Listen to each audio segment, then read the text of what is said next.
Breaking news. Amawulire ge tulinawo UPDF egobye police ku byokwerinda bya mukulu Kyagulanyi Ssentamu.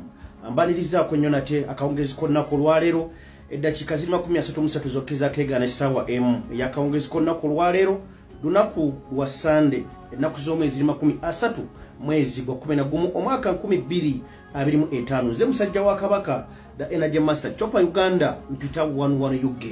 Now webuzibidde akawungezi konna ku lwalero nga ekitongole kya UPDF kivuddeyo ne kirumiriza ekitongole kya poliisi munda mu ggwanga lya Uganda okubanga betumiikiriza ne bakola ebyo biba bitabaweereddwa. UPDF egamba nti obatuukidde okweddiza obuyinza obwa security ya Mwami Kyagulanyi nga enfundwa nyingi zirabiddwako nga poliisi mbunga ekola obuvuyo ku Mr. Kyagulanyi yennyini kootekana abawagizi ab'ekibiina ekya National Unity Platform. Tunajjukira olunaku olw'eggulo mu bitundu twabadde emitundu eby'e Masaka ekitongole ekya UPDF era still baakedde kwebungulula amaka ga Mr. Kyagulanyi era yabadde asimbula ekigere okuva emagere mu makaage okolekera ebitundu eby'e Masaka. UPDF yatutte obuyinza obuvunaanyizibwa obwo obw'okubanga abamuwerekera bwebuzibidde akawungezi konna ku Sunday nga UPDF evuddeyo mu butongole netegeeza nti okutandika n'olunaku olw'enkya bakugenda mu maaso kubanga batwala obuyinza oba nga beddiza ebyokwerinda bya Mr. Kyagulanyi. Munnayuganda osobola okulya bino n'ogamba nti lwaki era kize kitya nsanyuke oba nkaabe. Uliriza bulungi.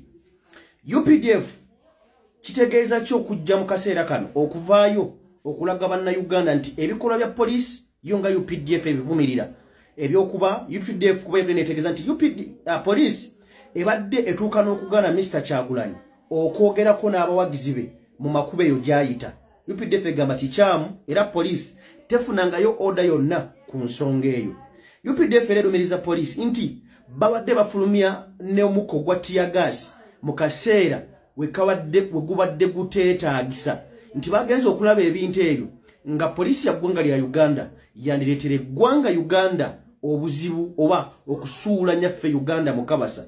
So UPDF budde netegeeza nti bazze okubanga bajjawo ebyo oba okukomyawo emitima gya bannayuganda naddala mu kaseera kano aka campaign ezigenda maaso era omukulembeze w'ekibiina ekya National Unity Platform. Naye munnayuganda nga nvudde mu kiti ky'amawulire oba munnamawulire n'ennyimirira nga nze musajja wa Kabaka 11 munnakibiina ekya NUP.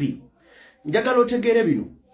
Twenza sagala ojaganye, sagala otuuke ogambe nti UPDF olaba etuuse erabye nga poliisi byebadde gyekola si bituufu. Njagala osooke oteeke mu bwongo obwo kyogamba UPDF yakalaba kati nti poliisi ezze etulugunya aboludde oluvuganya gavumenti naddala Mr. Kyagulanyi okuva kampeni zino zatandikira.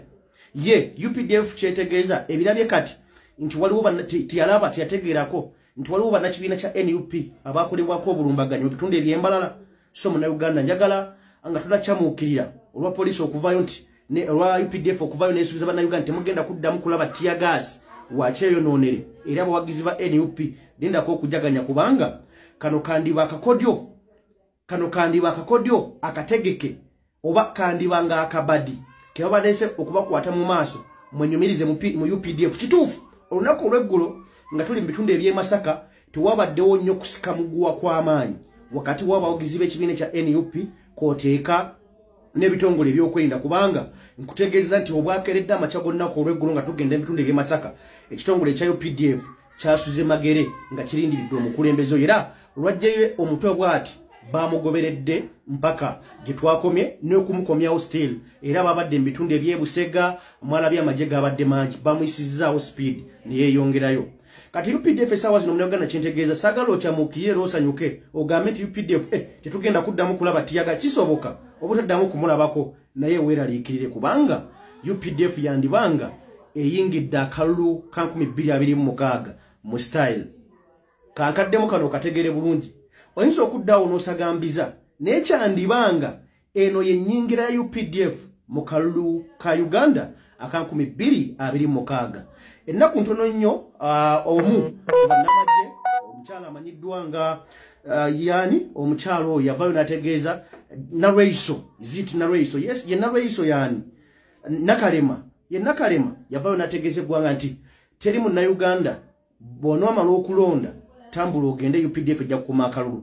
Bannayuganda osobola okwebuuza UPDF ekkirizibwa okwetaba mu kalulu k'eggwanga Uganda? Yes, ssemateeka ayina wagikkiririza, naye wagikkiririza we wasembera, terina kuwamba, terina kusala, era eyina emitendera gy'erina okuyitamu okujja okwenyigira mu kalulu k'eggwanga Uganda.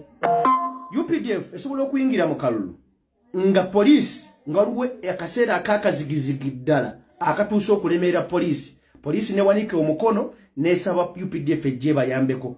Naye ebbanga lyemala nga poliisi tennalangira nti tulemeddwa oba nga tonalaba mbeera yakazigizigi, gwe munnayuganda gwandaba kati, kitegeeza nti UPDF erina kusigala ng'eri mu byayo mpaka ekitongole kya poliisi wekigiyitira ejje ekiyambeko. So munnayuganda ndowooza saagala weerabire baani bakomanda ba UPDF, baani abagikulira waggulu na baani abagirimu.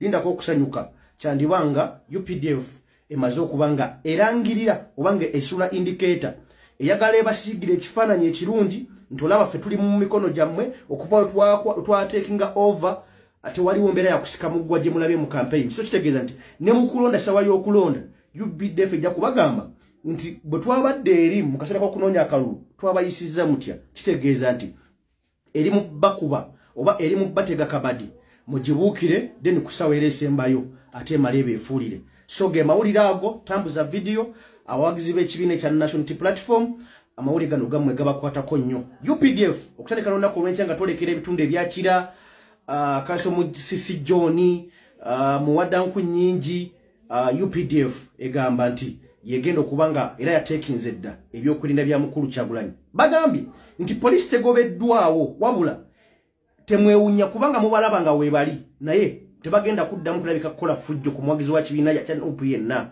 Bagenda kubeerawo naye nga bagendera wansi w'ekitongole ekya UPDF. Kangenda ku mpira gwa Seno, then tujja kuba tukomawo olunaku olw'enkya nga twolekera ebitundu ebyakira municipality oba ebbendobende erya Kyaddondo East. Neyanziza nnyo atakumira mpera bankuumire Ssaabasajja Kabaka Wangaala.